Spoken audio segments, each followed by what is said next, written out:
Hello there guys, and welcome back to a brand new Star Wars Hunters video. The game has been soft launched for over 2 weeks as of this video going live, so I thought I'd make a soft launch review for the game. It is worth saying that as this is a soft launch, things can no doubt change a fair bit by the time it actually fully releases, so when I get onto the things that I'm not too keen on at the moment, hopefully at launch they will be resolved or changed. The structure of the video will be good things at the start, not so good things that I'd like to see changed second, and finally any additions to the game. Now before I get into that, if you want to stay up to date with all things Star Wars Hunters and Star Wars gaming, then be sure to subscribe to the channel with those notifications turned on.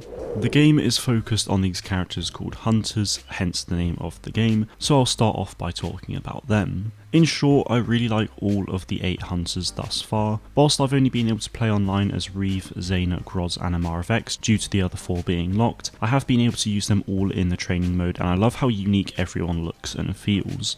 As far as I'm aware, no one ability is really alike. They all look very different and play into the hands of the character and their personality really well. Utuni's ultimate, for example, is probably my favourite. With Jawas being notorious for their scrapping of droids and mechanical parts, the 2 Jawas of Utuni create a really cool mini Death Star laser gun using spare parts, which I think is really creative and awesome to see. Everyone else's abilities, as I just said, really play into the hands of the character that they are and the weapons that they use. So far I think Boss Alien has done a fantastic job with the character designs in all aspects, and I really hope that that continues into the future, as there really are so many opportunities for them with it being set in the Star Wars galaxy. Some of my future videos will be concepts for future Hunters, so if you guys have any ideas then feel free to let me know. I've already got a few ideas brewing, but I'm always happy to see your ideas. Whilst on the topic of Hunters, let's talk about the cosmetics. Whilst there isn't currently a huge amount per character, I am so far really pleased with what we've got, and I'm excited to see what gets added over time. There are some skins that I'm in no rush to get, as I really don't feel like they change an awful lot. However, there are also some that I'd love to get right now if I could. For example, I'm not too worried about Slingshot's character skins, which are for the Ugnaught. However, the weapon wraps, which is the Droideka, I absolutely love. I also love J3DI skins, as the default is very much inspired by Obi-Wan, and he even runs like him from Battlefront 2, which is pretty cool. But then there's another skin that is clearly inspired by Anakin, with a third being inspired by Mace Windu. I really like how they're basing J3's skins off of Jedi, and I really hope we get to see a lot more of that in the future. I also really like the fact that there are weapon skins as well. It's something I honestly was not expecting, but I'm really glad that they're there. Many who know me will know that I love cosmetics, so I will be grinding the hell out of this game, especially at launch, to get all of the skins that I can. The victory poses and intro animations are also really nice touches. Whilst I probably won't bother too much about getting them right away, it's really nice to be able to have more ways to customise your in-game experience. Microtransactions are a big talking point in gaming, and they can always cause a bit of controversy, but I'm really glad that so far Hunters allows you to buy all cosmetics with in-game currency and premium currency. It wouldn't surprise me at launch if we saw some cosmetics locked behind a paywall, but hopefully that won't be the case with a huge amount of skins unless they add a battle pass to the game, in which of course I'd totally understand. The game is free to play, so they will need to monetize it in order to keep on going, and I think they've done a pretty good start so far, but I'm not so keen on what they've done with regards to unlocking Hunters, but I'll talk more on that later. Moving on now to the gameplay side of things, I can't comment on how it feels on mobile as I'm playing it on my laptop via the Nox emulator, but it's definitely a really fun game to play.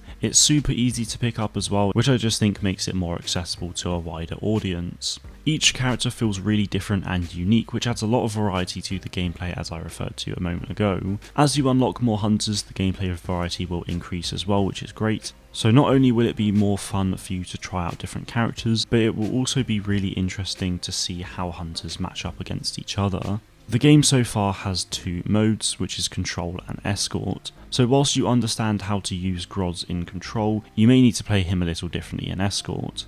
As more modes come to the game, there will be more ways you'll be able to play each character, and sometimes the changes will only be minor, but other times it could be quite drastic, especially if they add a round-based no respawn mode where you really have to think tactically about things. An example of this could be things like CSGO and Valorant. Ultimately, it's great to see that each hunter has a learning curve to them. Now onto the maps then. So far we have 4 in the game, 2 inspired by Tatooine, 1 inspired by Endor, and 1 that's a mix of Endor and Hoth. The two Tatooine maps, so Outpost and Pod Race, along with the Endor map of Ewok Village are playable on the control game mode, whilst Aftermath, the Endor and Hoth map is only playable on Escort. The maps are purpose built for each mode, which I really like as it increases the replayability of each game due to each game mode being different in pretty much every way. All 4 maps so far are pretty solid as well. Like I said, they all work well for their dedicated modes, but they're also just really cool to be in. Pod Race and Ewok Village are my favourite 2 so far, and I'm really excited to see what else they can do with these 3 planets and hopefully many others as the game progresses. Whilst it's always nice to see these 3 planets in Star Wars games, I'd love to see some planets that we don't get to see very often, like Coruscant and Mustafar for example. The art style and the overall visuals of the game are great, and thanks to it being so stylized, I think it could really give us a fresh take on a lot of the planets that we know and love. Finally, with the maps, I just wanted to touch upon the Easter eggs. So far, I've found a Star Tours poster in Outpost, as well as plenty of Easter eggs in the Ewok Village map. For example, the R2 and 3PO heads painted on the floor, as well as the Ewok and Gorax carvings in the tree, which I can only assume is referring to the original Ewok adventures from 1984 and the Forces of Destiny episode from a couple years ago. It's really fun to find these little Easter eggs, and I really hope that they continue to add more as new maps release. Going back to the visuals, they remind me a lot of Fortnite, which as an avid Fortnite player is something I've wanted for a long time. I've also wanted an Overwatch style Star Wars game for a few years now as well, and now here we are with Hunters. The beauty of this stylistic approach to Hunters is that you can exaggerate things a little more, and I feel like you get a bit more creative freedoms, you don't really have to be so grounded. As a result, we get beautiful looking maps, really unique and interesting characters, skins, abilities, animations, and much more. The final thing that really stands out to me in a positive way though is the fact that the game has a loadout system. Each hunter has 3 abilities, and for each ability you can alter it using these different modules that will change the way the ability works, which is great for the overall depth of the gameplay. What I do like is how you can actually create a loadout for each game mode, so whatever fits your playstyle in Control may alter slightly for when Huttball releases, which is great because you can then just use a set loadout for that. I honestly wasn't expecting to see a loadout system, and it's not something I really thought would happen due to the nature of the game, but I'm pleasantly surprised for sure. What I really hope to see now though is that maybe we get 3 loadouts per game mode, so that if one loadout isn't quite working we can just change to another one to see if that improves your game. The matches can be quite short to be fair, but I do think that it would be really beneficial for something like that to happen. As a side point, I think it would also be really cool to change your cosmetics per loadout. For example, with one loadout as Groz, you could have his default stuff, another loadout could have the Verdant Champion set, and the third you could have a mix of the 2, so maybe the green skin and normal weapons. I think that would just add a little bit more variety when playing the game, and I think for some people it would definitely go a long way. Moving on now to the things I'm not so keen on, they are the super slow credit gain and the fact that hunters are locked behind crystals. It is worth reminding you all that this is a soft launch, so anything could change from now until launch, which is why I think it's really important to not be too overly critical and instead be as constructive as possible. So I'll start off with the credit gain situation. I am very confident that this will change for launch, and I imagine the only reason why you get so little from matches is that there isn't a huge amount to unlock at the moment. There is obviously quite a fair bit, but I imagine that there will be loads more for launch. The credit gain isn't that much of a problem for me at the moment, as it will keep me grinding the game over the soft launch period, but when the game fully launches I don't want to be spending weeks just to get one outfit.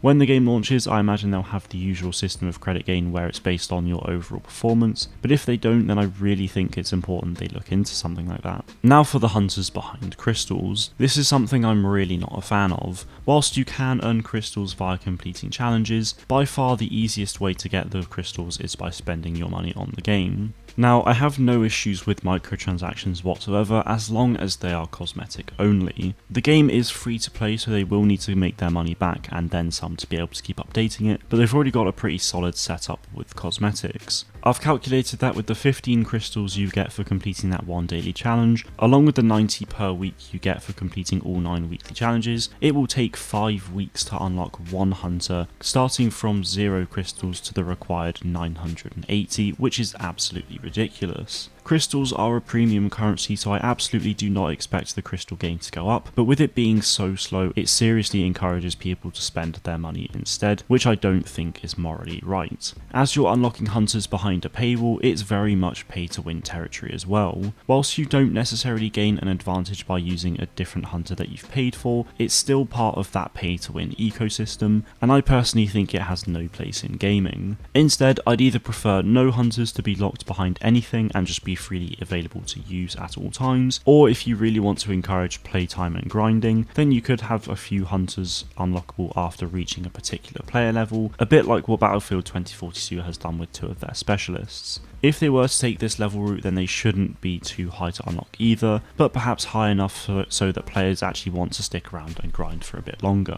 Many people out there probably don't even mind the hunters being knocked behind crystals, but let's take a look at Battlefront 2 for example. The game launched in early access 3 days prior to the release with an awful pay to win progression system. It was taken out of the game in time for the full launch, however due to the outrage everyone knew about it, and despite the system not being in the game at the full launch and the progression system being changed in March 2018, people to this day still actually believe that the game is pay to win. Hunters is honestly an amazing game so far, and I genuinely believe it can and will go a long way, but if they launch with this borderline pay to win system, then people will catch a hold of it and the game will get a bad reputation of some kind, which is something I think is really easy to avoid. Many of you may think I'm exaggerating it a little bit, and perhaps I am, but it's just something I'm really passionate about and I'd hate to see the game take a hit like that. Hunters already has a strong avenue for monetization, with all hunters having intro animations, victory poses, skins and weapon skins, so the more we see of them, the better off the game will be. At the moment, you can buy all customization items using in-game credits and premium crystals, which is great. I think it's a really consumer-friendly approach. However, the super slow credit gain heavily encourages money spending, which I also don't like, which is why I think the credit gain needs to be improved by launch. Other monetization methods that they could look into having is legendary skins that are only purchasable via crystals. These legendary skins shouldn't necessarily come into the game thick and fast, but if each character eventually has 2 or 3, then I think that keeps the novelty of the legendary status, whilst earning some decent cash for the game. They could also look into a battle pass system as well. The last few years have really shown how profitable these games can be, so why not introduce a battle pass to hunters? In a battle pass you could easily have skins, weapon skins, victory poses and intro animations for each character, as well as earning you crystals, credits, XP and credit boosters, avatars and much more. I personally think that the battle pass system is great and it heavily encourages people to grind the game to unlock everything, and it would likely make the game a lot of money as well. A battle pass can also be a really fun way to help tell the game's story as it develops, and I think Fortnite has done that really well, so hunters could easily take some inspiration from that. All in all, Hunters is a really fun game and I'm really excited to see where things go with it. It's really refreshing to have a new multiplayer styles game that will likely get content for some time, and I cannot wait to keep making content for it, but I just really hope that the monetization system in the game can be tweaked and that we can earn more credits at launch. There are many ways that they can monetize the game while still being consumer friendly, so I really hope that the game's full launch will actually see some kind of improvement. Finally, I wanted to go through some additions that I'd like to see in the game. I spoke earlier about wanting more loadouts per mode and being able to select cosmetics for them, so I just wanted to put this in as a bit of a reminder for that. But what I'd also like to see with regards to cosmetics is some being added and locked behind challenges. I always find it really enjoyable to grind challenges to earn new customization, so when they did it for Battlefront 2 with the animated victory poses, I was really pleased, and I was happy to see the old Master Darth Maul skin as well, but that's just ridiculously high, so I haven't got that yet either. Squadrons has got a really nice approach with the operation challenges as well, and there's a lot I think Hunters could do with regards to these challenges.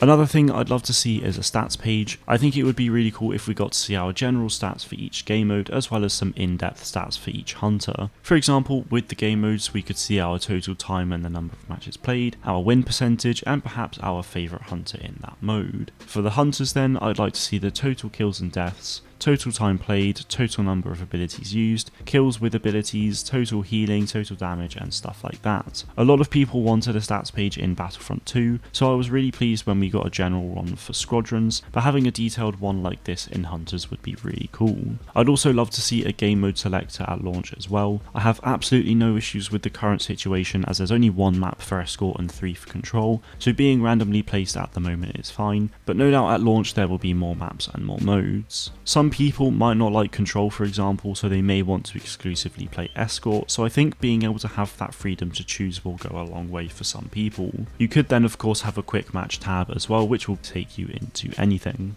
Another thing that I'd love to see, and I know many others out there agree with me on this, is ranked play. The way the game is set up is perfect for ranked, and we've seen it with so many games like Overwatch, CSGO and Valorant and so many others, so it would be really cool to see ranked play in Hunters. You should also have private matches as well, so that an esports scene can actually grow if the demand is there for it. Squadrons gave us a really nice taste as to what a Star Wars esports scene could look like, so I really want to see that continue as time goes on, and I think Hunters is a really great stepping stone for that. Lastly, I think it would be really fun to have official in-game community events. The game has 2 teams, which are the Gundarks and Mudhorns, and it will be interesting to see if they add more teams to that, but that's not where I'm going with this. Similar to Battlefront 2 Season 1, I think it would be really cool if the community could essentially just pick a team to represent and complete challenges for it. It could be as simple as the team with the most wins at the end of a 4-week period gets a bunch of credits or a free skin, for example. I think it would promote a really fun and relaxed competitive environment within the community, and it just adds a little extra to the game. These events obviously wouldn't need to run all the time, but it could be a lot of fun to see on a somewhat regular basis.